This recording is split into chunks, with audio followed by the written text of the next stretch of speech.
Well, thank you very much for this interesting discussion. Vale. So now we are going to proceed with the next discussion, which is we are a bit late, but we hope that we will keep on time. I would like to call on stage the moderator Ulrich Ahle, the Gaia-X CEO, which is going to moderate a topic, a panel on the Data Spaces Business Alliance, Data Spaces Support Center, and Gaia-X Unite, Innovate, and Adopt towards a joint framework for data.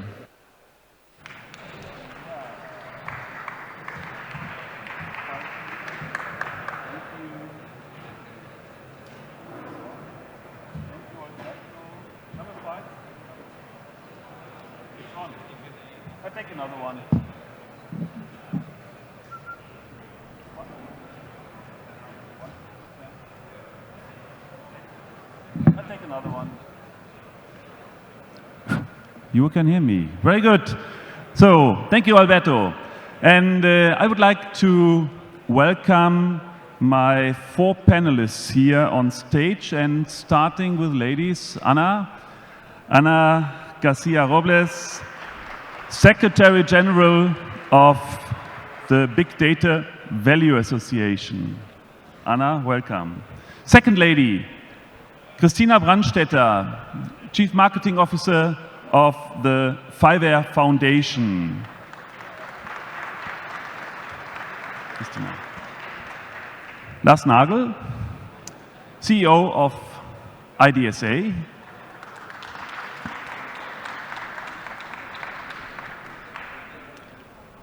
Thanks. So we have the 4 of the Data Spaces Business Alliance together. And in close partnership, we are working together with the Data Spaces Support Center. And I would like to ask Professor Boris Otto to join us here on stage. Professor for Industrial Information Management at the University of Dortmund. Yeah, we heard about data spaces. The necessity for collaboration, for standardization of data spaces, the importance of providing data via data spaces, and providing this data for artificial intelligence, for solutions, creating value for the end customers. And Lars, let me start with you. I think IDSA was started nearly 8 years ago, 7.5 years ago. Yeah. What was the intention, and where are you today with the IDSA in this partnership? Yeah, well, first of all, hello to all of you. Good to see you. We are on track since 7.5 years, to be really clear on that. And when we started, there was no term data spaces. I think we cannot imagine that situation, but at that point in time, this was not existing.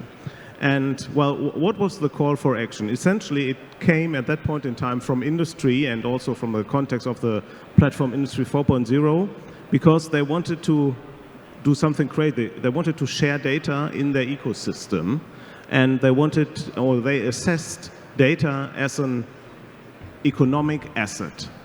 And therefore, they said, like, okay, there's something missing. So I have something valuable, and I want to give it in an ecosystem. And, well, I don't know what is happening there. So I need something like maybe data sovereignty. And therefore, we started to talk about this and like, okay, what is it? So how can we describe an ecosystem where something which is of value travels, is used by different parties, and the value is increased? And, well, this does not work with the current internet. So we need something more. We need, well, a new architecture, new protocols to bring that in place. And, well, therefore, it's an ecosystem endeavor. It calls for the interaction of different services. And therefore, we need something really new. So that is why we came up with a rule book, which explains this whole holistic setup of such an ecosystem. Well, we had to derive some technical specifications on a technology agnostic level, and, well, then also bring that to life in concrete software components and services. And that is what we've been doing in the last years. And we are happy that we found some friends, because this is really an ecosystem endeavor. It does not work with one organization on its own. Yeah, and I think this was a message also yesterday, that not one single organization is able to create the whole solution and to provide all the building blocks which are necessary to create this interoperability. And talking about building blocks, required building blocks, Cristina, FIWARE has been quite successful in creating such standards for the interoperability, especially in the domain of smart cities. So why has FIWARE joined this initiative of the Data Spaces Business Alliance, and what's the contribution? Yeah, so first of all, I think I would love to say we not only joined, we co-founded. This is very important. 4 parties, Gaia-X, FIWARE, BDVA, and IDSA. And I think they were actually all organizations that had already something in place, but found out in the collaboration we would be much, much stronger. And I think I would like to cite Hubert Tadieu. I think he said this morning, and please correct me if I'm wrong, I think you said it's not anymore about which regulation to follow, but how to implement. And we gave the Business Data Space Alliance exactly that name. It has the word business in it. We wanted to make it come true and not just be another organization or association or initiative that creates paper and defines things that have already been defined, but to bring it really to the market. And with that, FIWARE specifically brings a lot to the place, because not only that we can deliver in smart cities, but also in many other industries, the reference architecture, the building blocks, definitely a lot of smart data models. There's always a growing catalog of, meanwhile, more than 1,000. And last but not least, the open interfaces. Standards are key in that, and I think we are a great contributor to this. Yeah. I can also add, because there's so much ongoing, it's not only about defining how we want to work in data spaces, but also really bringing real solutions already to the place. So one example is we just, I think it was 10 days ago at the European Big Data Value Forum, FIWARE launched the first FIWARE connector for data spaces. I think that's an extremely great milestone. Totally in line with the Business Alliance specifications that we set up, and also in alliance with the European expectation how to build data spaces. And I think with that we can also show how we work here together, how we integrate these elements, and also how we contribute to other initiatives in Europe. One, by the way, I think we can lay it out, because we're actually, even with the booth here, that I would like to invite you to, is also the Data Space Support Center. One of the biggest European projects currently outgoing, a 4 years funded project, and that project actually, I think we could say, relies partially on the technical convergence that we find already in Europe. And Data Spaces Business Alliance, together with FIWARE, contributed to exactly that. Okay, thank you, Cristina. Anna, coming to you, and making data accessible on interoperable data spaces, working on a federated cloud infrastructure is, as such, a big step. But the real value is coming from the solutions which are using this data. And the name of your organization, where you are Secretary General, the Big Data Value Association, I think speaks for itself. So what's your role within the DSBA? Thank you, Ulrich.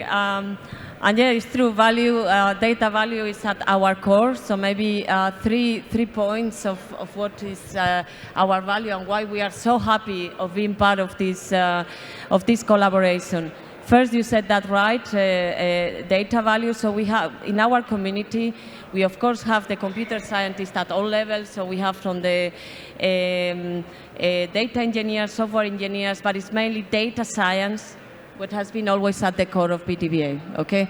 So it's more really the algorithm part and what is the communication between the algorithm and the data. And for instance, now we have a strong work actually coming this week myself from talking at the Parliament and different events about generative AI, now that is so the topic of everyone, and what will be the requirements for data spaces, you know, of having really this generative AI. This is as an example. So really the layer of services that data spaces will provide, powered by AI, that's a big area for us. Second part, I mean, you guys work a bit closer to the market. We are completely industry-driven, but we are looking at what will happen with the data spaces, not today, but tomorrow, the day after tomorrow. So for instance, we've been talking about data quality, but data quality from the AI Act viewpoint is a new paradigm. Because now we need to talk about bias, we need to talk about discrimination, these kind of things that are very purpose-driven. So we need to establish a dialogue between algorithms and data, or simply how foundations models will help us to be more effective in data spaces, on how with AI we can really clean data and prepare data better. So all these things that are around the corner are the things that we look at in BDVA. We are not going to do technical specifications, but we prepare with technology transfer from the research to industry to have those questions answered. And finally, this is very complementary, for instance, to IDSA. So IDSA has been working so greatly in this distributed architecture for data sharing. At that time, IDSA was doing that. We were thinking, what is the value of data sharing? And we invested a lot in the iSpaces that Daniel presented before, just to make sure that those ones that had data could put it there, so others, startups and SMEs, could really get all the value and create new products or services based on that value. And now the combination is perfect, you know? So this is the kind of things that we do, and this is where the value of collaboration with the others come from. So these are the 4 partners of the Data Spaces Business Alliance. And from the perspective of Gaia-X, Gaia-X decided to join only one European-funded project, and this project is called the Data Spaces Support Center. So that's the only one where Gaia-X is participating in, and we have the pleasure to have our friend Boris here, who is leading this project, the Data Spaces Support Center, which was somehow born by the DSBA. I think we can state this. Which is the role and the mandate of this Data Spaces Support Center, and how is the collaboration together with the European Commission on it? Yeah, so first of all, indeed, I have the honor to coordinate the Data Spaces Support Center. And perhaps when I come back to your question, Ulrich, so what's actually the role of the Data Space Support Center? Let us think again of this, let's say, typical 3 stages that we see in all kinds of, well, technical innovation initiatives, which we all know. It's a lot about, let's say, a storming phase where everybody is, let's say, coming with cool new ideas, and let's say the topic at hand is still a little bit fuzzy. And that is usually followed, or has to be followed, by a certain stage of norming things, so agreeing on a set of, let's say, building blocks and standards. And then this again is the prerequisite for the 3rd stage, which is performing, so really adding value. And the Data Spaces Support Center does not reinvent anything from scratch. We have heard that very nicely from, let's say, the Data Spaces Business Alliance organizations, which are all part of the consortium. So that's a good thing, but the Data Spaces Support Center mainly does 3 things. First of all, in the sense of what I just said, it provides a platform mainly for the DSBA organizations, but for all the data space initiatives that are out there, funded by the European Union, but not only. Other organizations that can deliver, let's say, input to, let's say, the building blocks that I mentioned. So we provide a platform to come up with a blueprint, basically a cook recipe, if you may, for building a data space. And what we do is we address the users, which are tasked often with, let's say, well, the task to build a data space, and usually it's like that. Somebody gets a new job. Well, you have to build a data space, let's say in the agri-food domain or the mobility domain, and these guys are then basically happy. They celebrate a little bit with their wife or their husband at home, and then Monday comes. They come back to the office. It's 8 or 8:30 or 9 o'clock, and they ask themselves the question: it's now great. I'm tasked to build a data space. Well, what do I have to do? And where do I have to start? So, and the Data Space Support Center, as I said, delivers a cook recipe. First thing. Second thing, it is a sort of one-stop shopping for, let's say, to learn about, let's say, what data spaces are, what I have to do, but also getting exchange with other data space initiatives in order not to repeat mistakes that have been done elsewhere, but to learn, let's say, from best practices. And third thing, it's about changing knowledge and to faster and to accelerate adoption of the data space concept as such, in the line, and that's your last point that you asked for, Ulrich, in the line with, let's say, the European data strategy. So I'm sure that also peers who will speak after this panel will point upon this. The Data Spaces Support Center plays an integral role for the implementation of the European data strategy. And if we mess it up, then we put the data strategy in Europe at a risk. It's as simple as that. Yeah, and I see Piers a bit smiling, but I think it's true. And there's an important role to make data spaces happen and to make data spaces reality. And we saw some good examples already of existing data spaces. We talked about Catena-X yesterday. We talked about the ACT Data Hub. We just a few minutes ago talked about EONA-X, which has the necessity to become productive with a big milestone of the Olympic Games next year. So another vertical is the domain of smart cities. And Cristina, you have been for 3 days now in Barcelona at the Smart City Expo World Congress, which is the global flagship event for smart cities. I think not by incident, because Spain is one of the leading countries when it comes to digitization of public processes. And where are the cities when it comes to data spaces? Yeah, so it's an extremely interesting question, because we are here these days in Alicante to show and learn from real examples. And I can tell you I missed them a little bit in Smart City Expo. So they had been there, especially about mobility, which also shows us where obviously the train starts departing. It's maybe not new, but it was amazing that most of what I heard, and I think I was in many places at the expo, it was about mobility. So people actually, what they talk about is when do we arrive at the point where I just have one application for all my mobility issues? And I thought, wow, this is such a narrow area. Yeah, it's so important for all of us, but it's so narrow. Okay, and so I was strolling a little bit around at the fair, and I think why I'm bringing this as an answer is because I guess between being here with all the experts and the drivers and the leaders of Europe and having from another expo a kind of thermometer what the audience really understands and sees is really amazing. It's a huge gap. And what I actually saw is rather reports, summaries, and lots of questions. I saw a lot of open eyes, even from the cities that really came even to our booth. We had a 300 square meters booth, so very visible. We had a lot of traffic, so I think it's maybe also kind of representative. Lots of questions up to the level, where can I buy a data space? Okay, and so this is why it's so important what Boris was just explaining.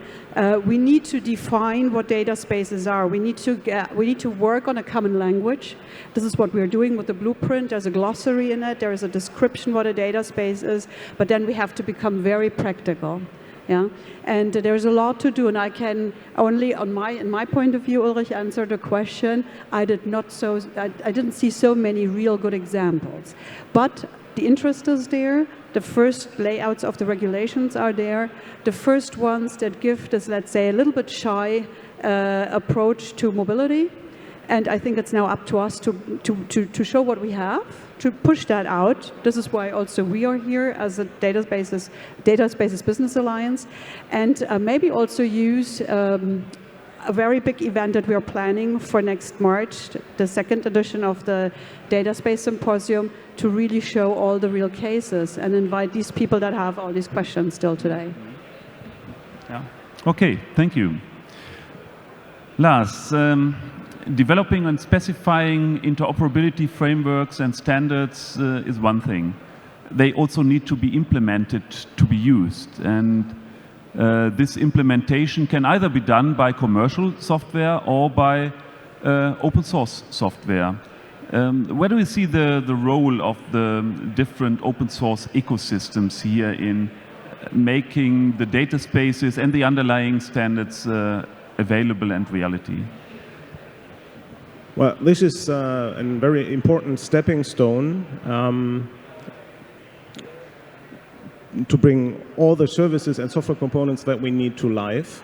So this is not the end goal. So what we need at the end is software that is available as commodity by default. It is just shipped, and every company, every city, every organization can just use it, like the web browser that we all have.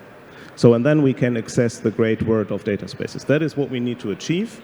So what does that call for? Well, referring to what Boris said, so after this phase of the storm, we need to really align and see how all of the different components stick together. So imagine a data space like we are organizing a picnic. Yeah, so we want to do something great. We want to have fun, and we need different components. So someone needs to bring food, drinks, a little bit of music, something to sit on, prevent us from rain. So a lot of components. That is why we are sitting here. And at the end, it needs to fit together. So from a conceptual model, you refer to it, we have our architecture coherence document, we have the blueprint in the DSSC. But now we have to bring it to life. So we can very well define this on a technology agnostic level, and that is our obligation as organizations. And well, for the core of data spaces, this is what IDSA is doing. So how do you organize a data space picnic? It's written in the rule book. But then, well, the reality is by doing it. And that is what we need to do with open source software endeavors. So we need all of these projects. So we need a project for food, a project for the drinks, a project for the blanket we're sitting on. And that is only feasible with all the market players who know exactly what is needed from the customer, how to do it. And we also will need to discuss a lot of detailed specification on this technical level. And this is also our obligation as neutral associations. We need to show diversity.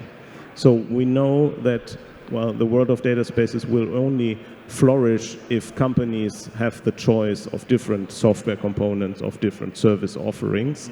This is what we want to promote. Open source software endeavors are a very good starting point. So to align on this like common denominator, and then we will different variants on the market or even in a non-commercial environment. So therefore, we have a lot of projects in the Eclipse context. We have FIWARE as a very important partner on that end, and there are others. We need to see that this all relates to one common ground. And while the data space protocol is something that, well, ties everything together, like we have the internet protocol for the normal web, now we need to do that for the data space protocol.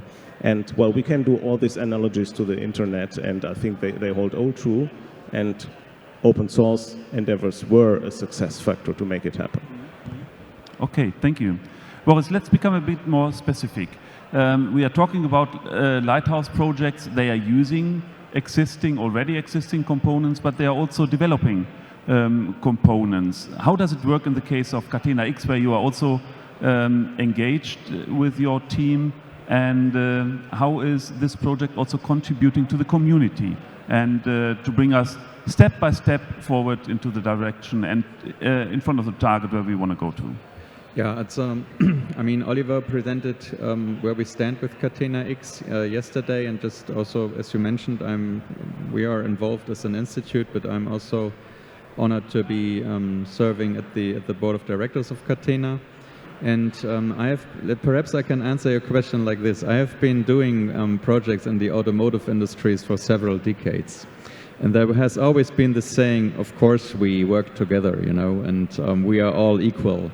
But in the end, it always turned out like an animal farm, that there were a couple of, let's say, pigs that were more equal than the others.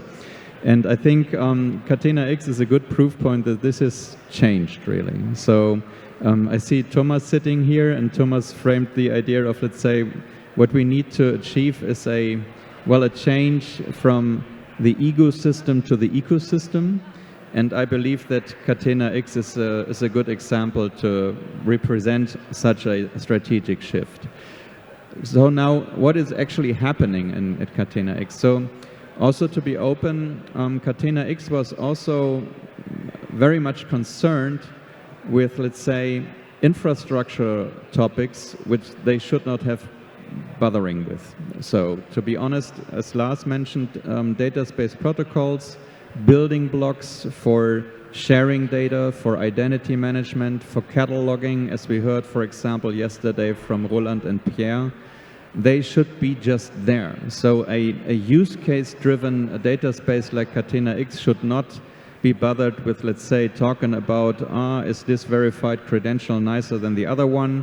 Or which kind of version do I use if I take a connector from here or there? Or what can I do with the blockchain in this environment? This should just be under the hood. However, we are very grateful that Catena also supported and still support to, let's say, these infrastructural developments. But the major activity that Catena-X is doing is on the level on top of that. For example, when it comes to services that are needed by the use cases in that specific domain, which are common to the entire ecosystem. For example, carbon footprint information need to be exchanged, which must be detailed enough to basically trace it back to an individual production line, not on an average basis, you know. Also, let's say, being compliant with supply chain legislation, for example, the Supply Chain Act, is something that affects everyone. And it is clearly understood in Catena-X that in order to adhere to these standards, also software is needed that sits on top the infrastructure level that was mentioned by Lars and Cristina. And that is something which Catena-X contributes also to the open source community. And that is something which I think is very strong. And I think that, let's say, the level of contribution is really high. So it's among the top projects, I believe, in terms of contribution in the Eclipse Foundation. So I think that's very good. And yeah, I think summarizing it is really a mindset shift, moving from me, myself, and I, as always Oliver framed it, to we are stronger. And I have to conclude with something from the Ruhrgebiet. If you pass by the A40, the big Ruhrgebiet Autobahn, there are bridges, of course, over the Autobahn, and on them basically is referred to the spirit in the Ruhrgebiet. And one says, Ich komme aus wir, so I come from we. And that's, I think, very nice. So therefore, I think that should be the spirit for the ecosystem projects. Okay, thank you. And here to the panel, don't be disturbed by the time, because that timer is not correct. So we are coming to an end. And instead of asking everybody of you, I would like to ask Anna, looking at the already achieved results, and I think we've seen that a lot of results have been achieved and a lot is reality already and is in productive use.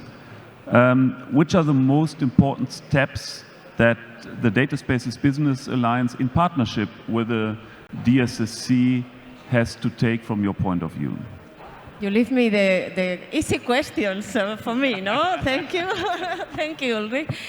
Well, I'm going to answer this question by looking at what really matters, that is the users, the customer, with a customer-centric perspective, and actually using a lot of input that people in this event have given me during these 2 days, which I'm very grateful with.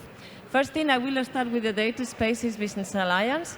So this is a business alliance, so we need to listen more to the businesses. It's not a software alliance, it's not a technology alliance, it's a business alliance, so we should together go back to what are the real challenges today and go back all the time from what industry and non-industry, but what are, what are the challenges at the moment, and then how we can help together to support them. And I think this is a very important part. Second, I always think that the world is bigger than us, and I mean, yesterday we talked about the world internationally, but also data spaces, they need to be integrated in bigger ecosystem. And that has been, I'm very glad that Alberto Palomo brought that up, the convergence with other platforms, with other layers, and it's very important that we work more on the integration also with the service layer and with AI. And that part I would like to work more on the DSBA as well. DSCC, of course, mirrors a lot these comments. I think, again, we need to give value to our customers, the users, those ones that want to develop a data space, so we need to make the blueprint stronger. We need to disseminate it more, but in parallel, I think we really need to think about the needs of tomorrow. We need to be ready for the blueprint of tomorrow as well. We need to make sure that we integrate all these new needs, new requirements, new technologies, and we are ready now for the next version, but also we know in 1 year what will come, and this comes also to look at you a bit beyond what is in front of us. And I think also for DSBA, DSCC, we represent big communities in DSBA with our members. In DSCC, we are building a great community of initiatives, organizations, and I think we need to strengthen that to make that community more, give ownership to that community of everything that is being developed. And of course, it's still a lot of work to do, but I think we are going in the right direction. And I just want to emphasize that all of us, we are working with a lot of passion on this, and that's what is our main driver, the vision and the passion. We know, and you have been telling us, at least to me during the conversation, sometimes we lack clarity in what we do. We need to maybe improve our narrative as well, but really I think we are going in a very right direction. So that's my also last statement. Okay, thank you very much, Anna. Thank you very much to all of you. As the moderators are not yet pushing us here from stage, are there any questions from the audience? No? We need to finish? Okay, we need to finish. I'm getting signals, we need to finish. So, thank you very much to my panelists, and see you again next time. Thank you. Thank you.